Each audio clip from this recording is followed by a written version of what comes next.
दोस्तों 3 अप्रैल 2025 को भारतीय प्रधानमंत्री नरेंद्र मोदी जी थाईलैंड के बैंकॉक गए हैं बिमस्टेक के 6वें सम्मेलन को अटेंड करने के लिए।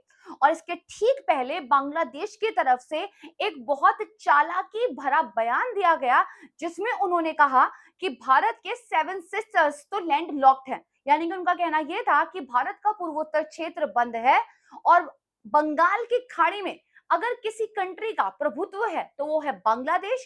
और चीन के लिए इंडियन ओशन रीजन में कोई गेटवे बन सकता है तो वो है बांग्लादेश। भारत ने बांग्लादेश के इस बयान के पीछे की चाल को समझा और हमारे विदेश मंत्री ने मुंह तोड़ जवाब दिया कि हम आपको बता दें कि बंगाल की खाड़ी में भारत की एक विशेष जिम्मेदारी है और हमारी समुद्री सीमा इस खाड़ी में सबसे ज्यादा लंबी है और भारत 5 बिमस्टेक कंट्रीज के साथ अपनी सीमा साझा करता है।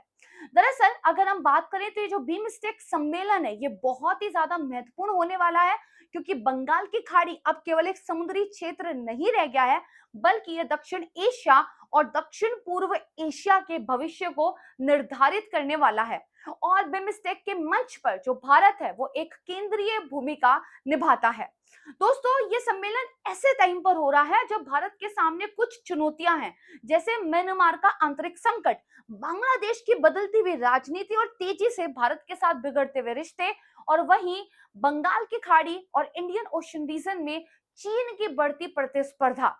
दोस्तों अगर हम बात करें तो यहाँ पर जब प्रधानमंत्री जी थाईलैंड के बैंकॉक में पहुंचे तो भारतीय समुदाय ने काफी जोश दिखाया था। वंदे मातरम और जय हिंद के नारों से पूरा माहौल यहाँ पर जो है गूंज उठा था।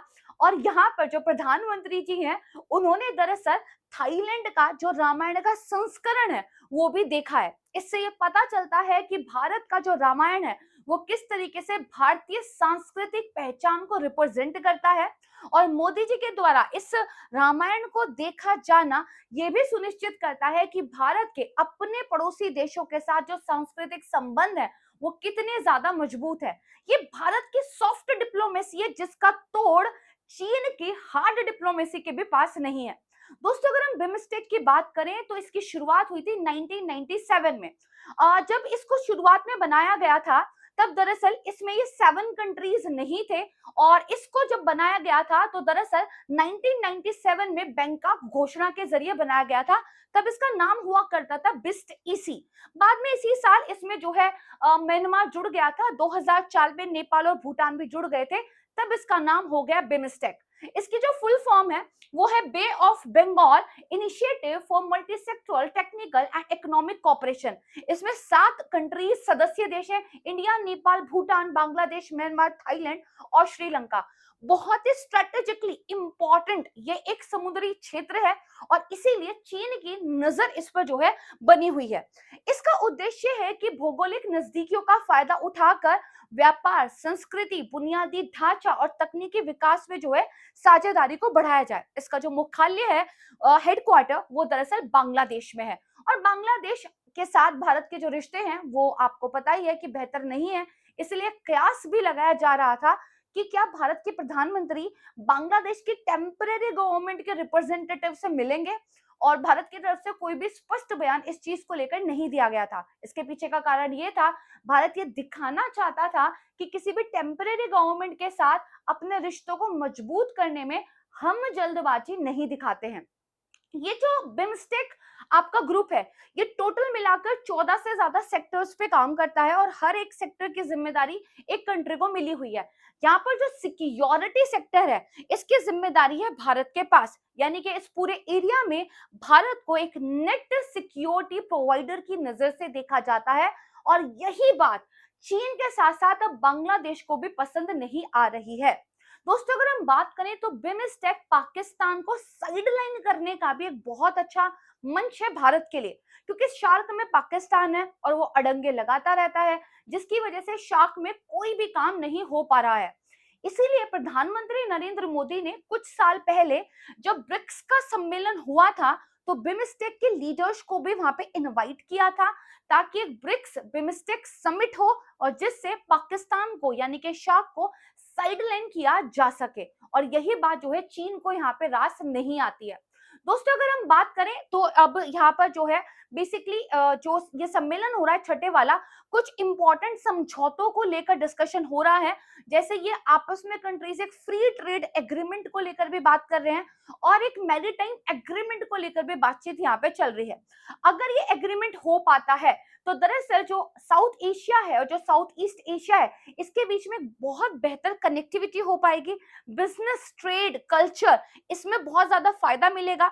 एंड भारत जो यहाँ पर एक इंडिया, म्यांमार, थाईलैंड हाईवे बनाना चाह रहा है, जिसपे काफी टाइम से म्यांमार की पॉलिटिकल सिचुएशन की वजह से काम रुका पड़ा है, उसको भी कंप्लीट करने में मदद मिलेगी। सिर्फ इतना ही नहीं, जो भारत का नॉर्थ ईस्ट है उसको बांग्लादेश और म्यांमार के पोर्ट के साथ जो है समुद्री कनेक्टिविटी देकर बेसिकली एक तरीके से विकसित किया जा सकता है। और साउथ ईस्ट एशिया यानी कि आसियान कंट्रीज के लिए नॉर्थ ईस्ट को एक गेटवे भी बनाया जा सकता है।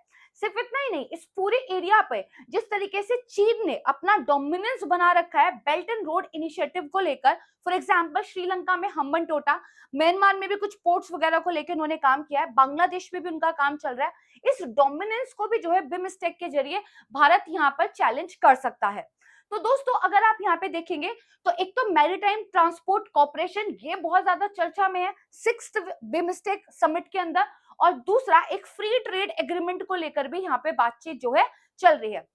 अगर हम बात करें तो बिमस्टेक ने अपना जो औपचारिक चार्टर है वो 2022 में अपना लिया था एंड तब से जो है एक कानूनी स्थिति भी बिमस्टेक की बन गई है।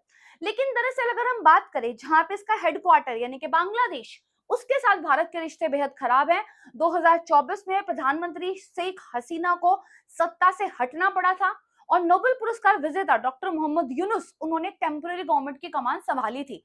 और वहीं पे जो है वो चीन को ये हिंट दे रहे हैं, भारत को उकसाने वाला बयान उन्होंने दिया है कि बांग्लादेश चीन के लिए गेटवे बन सकता है ताकि चीन इंडियन ओशियन रीजन में और ज्यादा रीच अपनी बना सके। इसके अलावा म्यांमार का मुद्दा भी है क्योंकि बहुत सारे रोहिंग्या शरणार्थी जो है आसपास की कंट्रीज में चले गए हैं और इसको लेकर एक राजनीतिक तनातनी यहाँ पर बनी रहती है। लेकिन इस बीच में अगर ये मैरीटाइम एग्रीमेंट साइन हो जाता है तो ये भारत के लिए बहुत ज्यादा बेहतर होगा, क्योंकि 7 में से 5 बिमस्टेक कंट्रीज जो है समुद्र से जुड़े हुए हैं। इन सभी देशों के बंदरगाहों के बीच सहयोग होगा, बुनियादी ढांचे को सुधारने में मदद मिलेगी और ये नॉर्थ ईस्ट इंडिया के लिए अहम है, खासकर बांग्लादेश के हाल के बयान को देखते हुए। एंड अगर इसके अलावा हम यहाँ पर देखें तो भारत देखिए इस बिमस्टेक ग्रुप का सबसे बड़ा सदस्य है। जनसंख्या, अर्थव्यवस्था, बजट को अगर आप देख ले, बिमस्टेक के बहुत सारे जो स्पेशल सेंटर्स हैं वो भारत में हैं, जैसे मौसम और जलवायु केंद्र नोएडा में है, ऊर्जा केंद्र बेंगलुरु में है। इसके अलावा एग्रीकल्चर टेक्नोलॉजी, आपदा प्रबंधन और समुद्री प्रशिक्षण केंद्र भी जो है यहाँ पर प्रस्तावित है। दोस्तों अगर हम बात करें तो दरअसल ये जो मैरीटाइम ट्रांसपोर्ट एग्रीमेंट है, राइट, ये अगर साइन होता है तो इससे ये भी पता चलेगा कि म्यांमार और बांग्लादेश में हालात खराब होने के बावजूद ये जो ग्रुप है ये एक साथ काम करने को तैयार है। ये जो बिमस्टेक है ये भारत के विदेश नीति के लिए बड़ा इंपॉर्टेंट है, जैसे neighbourhood first, act east policy और सागर विजन, इसके साथ ये सीधे सीधे जुड़ा हुआ है।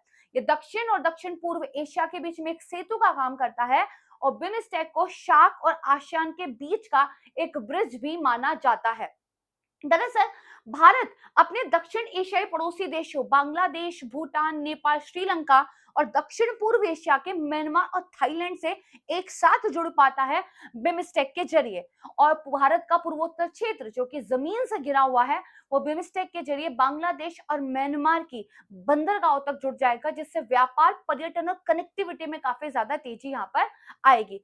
तो पाकिस्तान की अनुपस्थिति यहाँ पर ये बात प्रमोट करती है कि अड़चनों के बजाय काम किया जा सके, और शायद इस बार के इस समिट के बाद जो ट्राइलेटरल हाईवे भारत बनाना चाहता है उसमें भी तेजी आएगी।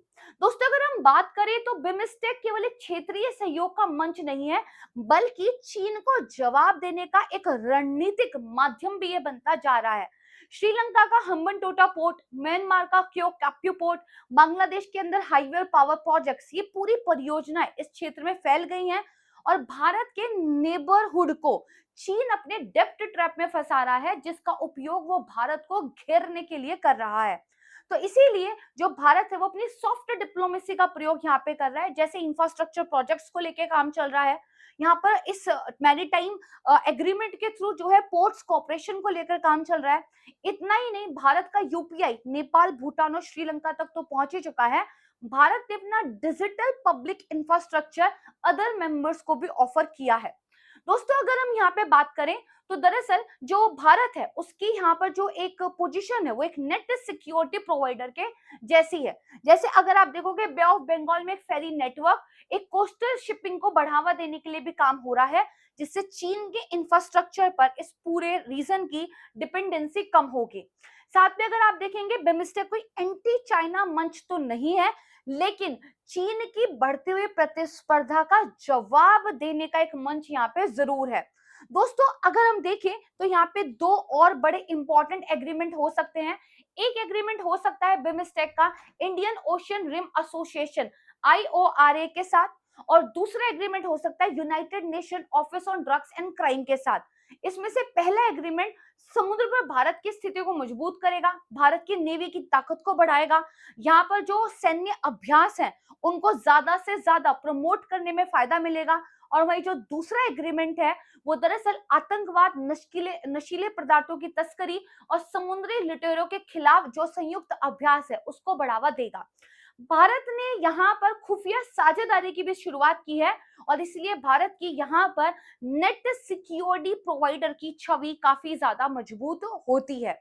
अगर हम बात करें तो देखिए जो भारत है वो दरअसल यहाँ पर सुरक्षा, व्यापार, कनेक्टिविटी को लेकर बहुत ज्यादा कीन है, क्योंकि ये ना सिर्फ भारत के नॉर्थ ईस्ट एरिया को डेवलप करेगा बल्कि आसियान के साथ यानी कि साउथ ईस्ट एशिया के साथ भारत के संबंधों को और भी ज्यादा मजबूत करेगा।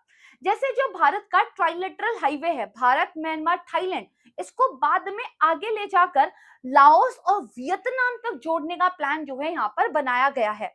तो आप कह सकते हैं कि बैंकॉक में ये जो छठा बिम्स्टेक सम्मेलन हो रहा है, ये चीन के खिलाफ एक नई बंगाल की खाड़ी बिरादरी बनाने की भारत की शुरुआत है। तो दोस्तों ये जो बिम्स्टेक सम्मेलन है ये बेहद महत्वपूर्ण है, और अब जो है बंगाल की खाड़ी के बारे में आप कह सकते हैं कि एक ऐसा अखाड़ा बन गया है जो कल को साउथ एशिया और साउथ ईस्ट एशिया के लिए भविष्य को तय करेगा।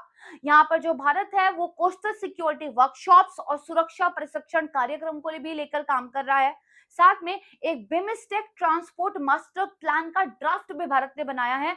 बहुत जल्द इसको लेकर जैसे ही कोई न्यूज आती है तो मैं आपके साथ शेयर करूंगी। This is all from my side. ये टॉपिक आपके यूपीएससी के एग्जाम के लिए बहुत ज्यादा इंपॉर्टेंट है, प्रीलिम्स एंड मेंस के लिए। And being a aware Indian citizen, हमें पता होना चाहिए कि भारत की विदेश नीति में क्या कुछ आपको देखने के लिए मिल रहा है। तो पढ़ते रहिए और अपने देश पर गर्व करते रहिए। जय हिंद।